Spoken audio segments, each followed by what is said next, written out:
Ya, sebelumnya Assalamualaikum warahmatullahi wabarakatuh. Selamat pagi. Izin perkenalkan diri, nama saya Septian Aditya Nugraha dari FM21D dengan NIM 21416248201037. Di sini saya akan mempresentasikan materi tentang kardiovaskular.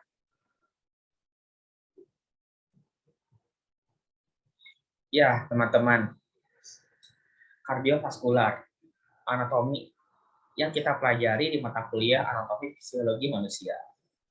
Kardiovaskular diambil dari kata kardio. Kardio itu yang artinya jantung. Jadi di mana kardiovaskular ini adalah materi di mata kuliah anatomi fisiologi manusia yang mempelajari tentang jantung, tentang bagaimana cara kerjanya, fungsinya, di dalamnya ada apa, bagian-bagiannya, lapisannya, dan apapun itu yang berhubungan dengan jantung. Nah, yang pertama di sini saya akan menjelaskan tentang apa sih itu jantung.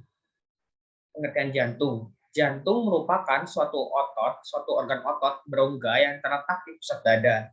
Bagian kanan dan kiri jantung masing-masing memiliki ruang sebelah atas atau kita sebut juga sebagai atrium, yang dimana atrium ini dibagi menjadi dua lagi, kanan dan juga kirinya. Yang mengumpulkan darah dan ruang sebelah bawah disebut dengan ventricle, yang dimana ventricle pun terbagi menjadi dua, yaitu ventricle kiri dan juga ventricle kanan, yang mengeluarkan darah. Nah, di sini juga saya akan membacakan tentang fungsi-fungsi jantung yang dimana jantung ini adalah organ yang sangat vital, organ yang sangat-sangat dibutuhkan oleh manusia untuk hidup. Karena ya tadi fungsinya jantung itu sebagai memompa darah. Tanpa terpompanya darah yang membawa oksigen ke seluruh tubuh, maka seluruh organ yang berada dalam tubuh manusia tidak akan bekerja. Nah, di sini ada antara lain fungsi jantung diantaranya memberikan dan mengalirkan suplai oksigen serta nutrisi ke seluruh jaringan dan organ tubuh yang diperlukan dalam proses metabolisme. Secara normal, setiap jaringan dan organ tubuh akan menerima aliran darah dalam jumlah yang cukup, sehingga jaringan dan organ tubuh menerima nutrisi yang kuat. Sistem kardiovaskular juga berfungsi sebagai sistem regulasi, melakukan mekanisme yang bervariasi dalam merespons seluruh aktivitas tubuh.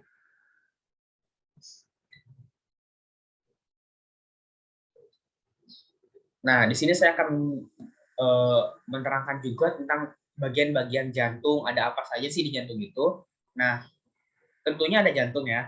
Letak jantung itu terletak di rongga toraks atau dada di sekitar garis tengah antara sternum atau tulang dada di sebelah arterior dan vertebrata atau tulang punggung di sebelah posterior. Nah, ruang jantung. Jantung itu dibagi lagi menjadi separuh kanan dan separuh kiri dan memiliki 4 ruang atau 4 bilik. Bilik bagian atas dan bawah di kedua belahnya. Bilik-bilik atas adalah atria atau atrium tunggal, menerima darah yang kembali ke jantung dan memindahkannya ke bilik bawah.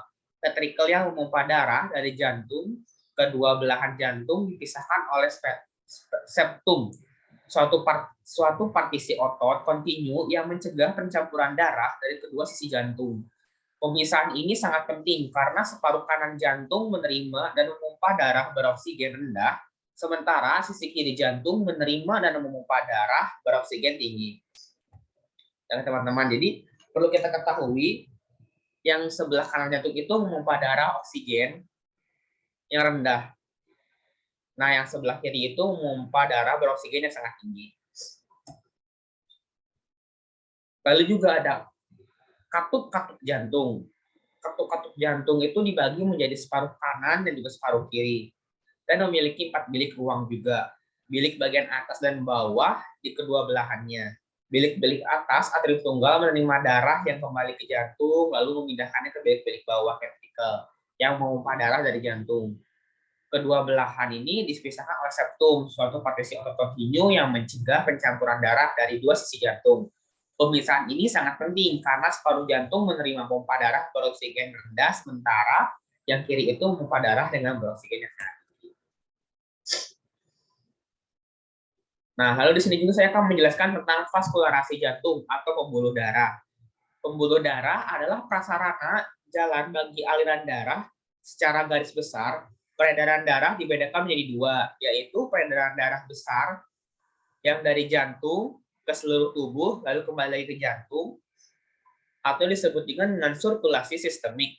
Dan juga ada peredaran darah kecil, yaitu dari jantung ke paru-paru lalu kembali lagi ke jantung, yang juga disebut sebagai sirkulasi pulmonal. Lalu di sini saya juga akan menjelaskan tentang darah. Darah manusia adalah cairan jaringan tubuh yang fungsi utamanya adalah mengangkut oksigen yang diperlukan sel-sel di seluruh tubuh.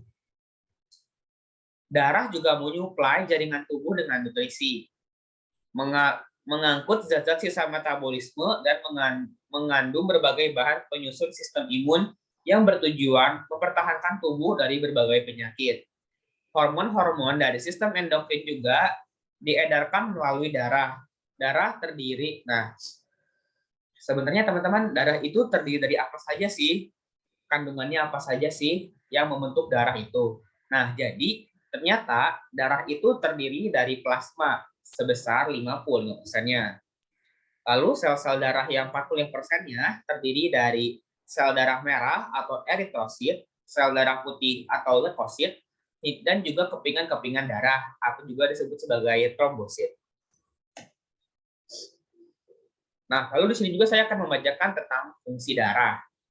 Nah, setelah kita mengetahui fungsi jantung yang begitu berperan penting bagi kehidupan manusia, di sini kita harus mengetahui sebagai fungsi darah yang dimana tugasnya jantung adalah memompa darah ke seluruh tubuh. Yang berarti darah pun tidak kalah pentingnya dari jantung yang bertugasnya memompanya. Nah, fungsi darah diantara lain adalah mengangkut gas pernapasan atau oksigen dan juga karbon dioksida, air, zat makanan atau nutrisi, hormon, oksigen dari paru-paru diangkut darah dan didistribusikan ke sel-sel yang lainnya. Kemudian, karbon oksida yang dihasilkan oleh sel-sel lain diangkut ke paru-paru untuk dibuang setiap kali kita menghembuskan nafas. Darah berfungsi mengangkut hormon yang disekresikan berbagai organ ke dalam pembuluh darah untuk disampaikan ke jaringan. Darah juga berfungsi sebagai alat imunologi sebagai pertahanan tubuh dari mikroorganisme seperti virus, bakteri, jamur, juga mikroorganisme lainnya. Sel darah putih tertentu mampu menghancurkan patogen dengan cara fagositosis. Fagositosis adalah suatu fenomena di mana sel kekebalan tubuh memakan bakterinya. Ya, lalu ada sel darah putih lain yang juga memproduksi juga mengeluarkan antibodi. Nah, di sini sel darah putih yang dimaksud adalah sel putih sel B ya.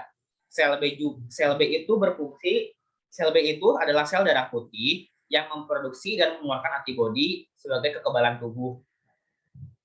Nah, lalu darah juga berfungsi sebagai alat homeostasis untuk mengatur dan menyeimbangkan derajat keasaman atau pH dalam komposisi ion cairan interstisial atau jaringan. Bagian cair dari darah atau plasma mengandung garam terlarut dan protein. Zat terlarut ini menciptakan tekanan osmotik darah. Dengan cara ini, darah berperan dalam membantu menjaga keseimbangan. Buffer darah atau bahan kimia tubuh yang menstabilkan pH darah mengatur keseimbangan asam dan basa tubuh manusia dan tetap pada pH yang relatif konstan, yaitu 7,4. Nah, berarti kalau 7,4 ini dalam relatif netral hampir ke basa ya. Lalu darah juga berfungsi sebagai alat pengangkut zat sisa metabolisme tubuh menuju alat ekskresi atau dikeluarkan melalui paru-paru, urea, maupun ginjal.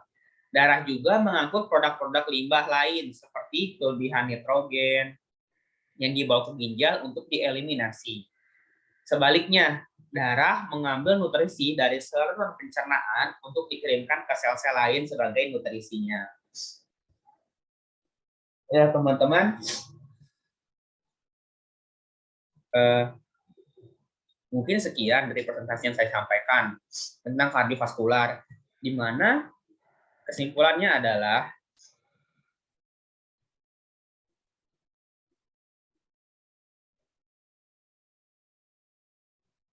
jantung itu, kardiovaskular itu adalah materi pada mata kuliah anatomi fisiologi manusia yang mempelajari tentang jantung. Bagaimana cara kerjanya, terdiri dari apa saja, fungsinya apa yang dia lakukannya. Di sistem kardiovaskular ini kita akan mempelajari itu semua. Dan kita juga mengetahui bahwasannya jantung adalah organ yang sangat penting yang diperlukan manusia untuk bertahan hidup. Karena tanpa adanya jantung, manusia tidak akan pernah bisa bertahan hidup. Lalu tadi juga kita sudah mempelajari tentang sirkulasi dari bagaimana sih jantung memompa darahnya ke seluruh tubuh, dari peredaran darah kecil yang memompa darah dari jantung, paru-paru hingga kembali lagi ke jantung.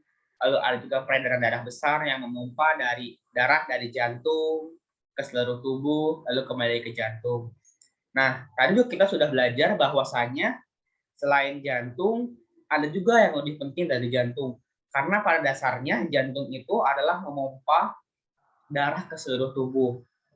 Maka yang lebih penting adalah darah. Karena tanpa adanya darah, tidak ada yang bisa mampu jantung pompa.